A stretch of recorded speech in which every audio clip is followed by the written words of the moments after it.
Hi, my name's Sunny. Okay, quick icebreaker. How does a vampire girl flirt? She bats her eyes. So, here's the deal. I kinda had an affair with a vampire, and I'll tell you something else. I don't regret it either. I know how totally goth this sounds, but my story actually gets a lot gothier than that. Is that a word? I don't know. Anyways, my crazy wild goth love story involves a transformation into a… Wait, hold up. I probably shouldn't spoiler alert my own story. Let me back up. Before the curse, I didn't even realize how blessed I was. I had everything a hot, young, career-hungry meteorologist could ask for. An adoring fiance, a warm family, and most importantly, I had a chipper reputation to uphold. Some people say I'm too chipper, but how can chipper be a bad thing? Like the sun. How's anybody gonna hate on the sun?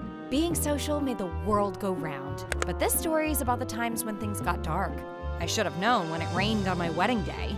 Don't worry, rain can be beautiful, my bridesmaid Kimbra said. She was trying to calm me down, but I was getting hysterical. Easy does it. You look like the Joker, Kimbra said. If you thought I looked bad then, flash forward to 3 hours when I stepped out for my bridal march and my groom ran away. Don't laugh, it was literally the worst day of my life. When he ran out, he triggered the fire sprinklers in the church, so it was raining outside and inside. Everybody was staring at me and I couldn't bear the humiliation. Maybe it wasn't the most original thing I could do, but I bolted out into the rain myself. I ran and didn't stop until I caught up with Brian. "Are you following me?" he asked between breaths. "No, I'm passing you," I said. "How could you humiliate me like that?" "Just let me be." "No, you let me be." We argued like children until I got into a cab. I told the driver to take me to the airport, and I boarded the plane in my wedding dress. Screw it, I thought. I'll go on my honeymoon alone. Paris was so beautiful that I almost forgot about everything. Time in a new city with new customs and language and everything was just what I needed. Life got just silly enough for me to laugh.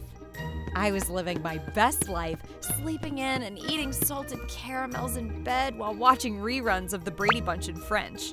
One night, I ran out to get dinner, and I locked my key in my room. The lobby boy couldn't find the spare set and had to call a locksmith. I didn't have anything to do, so I went for a walk. I found myself at this late-night jazz bar to kill some time. I noticed that everybody seemed to be coupled up. There were couples dancing, couples holding each other tight. I suddenly became self-conscious that I was alone, and I started to wonder about Brian. "Could you please step away from the bar? You're melting all the ice," I heard someone say. I turned over to see the only single guy in the bar. He was dashing, with a cool French attitude, impeccable fashion sense, the best taste in wine, and the palest eyes I had ever seen. With just the slightest smile, he turned the caramels in my stomach into butterflies. His name was Alexandre Dubarry. Once we started talking, the night swept us away to a midnight concert, where he knew everyone, including the band. I got the impression that Alexandra was some kind of wealthy artist. Sometimes when he'd look at me, he'd remind me of one of those guys on the covers of the romance novels some women read. You know, the ones that look kinda scary, but kinda tempting. I thought to myself, maybe I could have a dark side. And then, like he could read my thoughts, Alexandra looked at me and said, "Maybe I should call you Stormy." I didn't know I could have so much fun at night, I told him. And that's when he smiled at me and said that nighttime was the only time to live.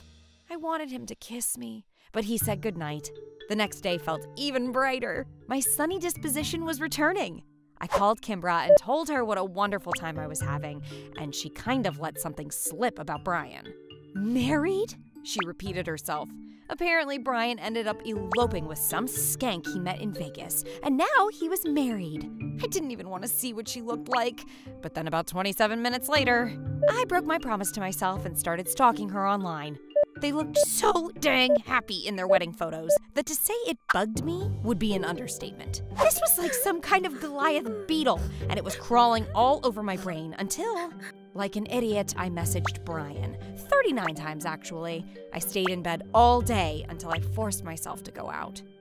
I didn't feel like being chipper or sunny. I felt like the rain, and I wondered if I would run into Alexandra again. Sure enough, he was in the same spot at the same bar. We had another amazing time. I said I didn't want to say goodnight, so he invited me back to his place, which turned out to be the most romantic and amazing castle I'd ever seen. I say that like I've seen a lot of castles, which I can assure you I haven't. Anyway, I don't like to kiss and tell. But let's just say when I woke up in the afternoon, I had more than one bite mark on me. I didn't have any phone service, so I couldn't stalk Brian online. I was starving because we didn't eat anything all night, and I couldn't wake Alexandra. So I wandered out and took a cab into town. When I got to a cafe, I got service back, and I found out that Brian messaged me back. He said, "Life is a strange adventure. Happy travels." It was a far shot from closure from the jerk that left me at the altar and set off the fire alarm on his way out. But he wasn't totally wrong. I decided to get breakfast to go and bring some for Alexandra. But when I returned, the police were leaving and Alexander was acting weird. He wouldn't come outside and he refused to eat anything. Instead, he told me he'd meet me at our bar at midnight. When I showed up, the police were taking him away. And when I asked why, they just pointed to the TV. But the report was in French, and I couldn't understand it. I had to get the bartender to translate it for me, and he told me that a hospital nearby was missing gallons of donated blood for patients. I began to feel sick. The bartender told me that I was looking pale, and she'd get me some food. But I wasn't hungry. I left the bar and stumbled through the streets. I could tell something was wrong, and then suddenly, I was growing fangs. Next came the hair, and my muscles began to ache, and I could feel the veins pumping through them. I doubled in size. Wings tore from my arms. My hands curled into claws. All these French people were staring. So I took off and flew up high into the night sky and disappeared into the clouds that covered the moon. I swooped down to the ground. Once I calmed down, my muscles deflated, and I transformed back into my human body. The police tried to help me, but they found out that they lost Alexander. He was gone. They started cussing at each other in French. But then I noticed a bat outside the station, and I heard Alexander's voice in my head telling me to meet him back at his place. Alexander was already there when I arrived. He was ashamed and distraught, unlike I'd ever seen him before. He was telling me that he cursed me, that he was a vampire, and that now I was. His story began hundreds of years ago, when he was cursed with the life of a vampire. The only way to break the curse was to turn another human into a vampire.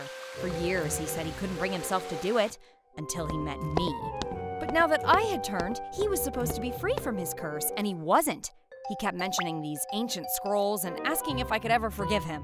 But I was burning with rage inside, and I left. How could he do this to me? How could I be a vampire? My name was Sunny. I was meant to bring warmth to people, not suck their souls out of their necks.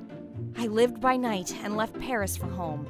Once I was back, I had to isolate myself inside and hide from the sun. I wanted so badly to call my friends and family, but how could I tell them that I was a monster now? I was worried that I'd live in a world of loneliness, and that's when it hit me. I didn't deserve a world of loneliness. Brian did. And then I decided that's how I would rid myself of the curse. I would seduce Brian into a kiss, and when he didn't expect it, I'd sink my fangs into his stupid neck. I called him and said I needed closure. He agreed to meet me at my place. He told me how much he missed me, and he even agreed he was acting pretty irrationally lately. While he was talking, I was thinking about my revenge, about biting his neck and turning him into a vampire. But when he tried to kiss me, I stood up. I couldn't do it. If I sunk my fangs into Brian, I'd be just as bad as Alexander. I didn't want to doom Brian, and I guess that was the moment I realized I had forgiven him. So instead of sucking his blood, I wished him luck and said goodbye. The next morning, my fangs were gone. Could it be? I thought. Could the curse be lifted?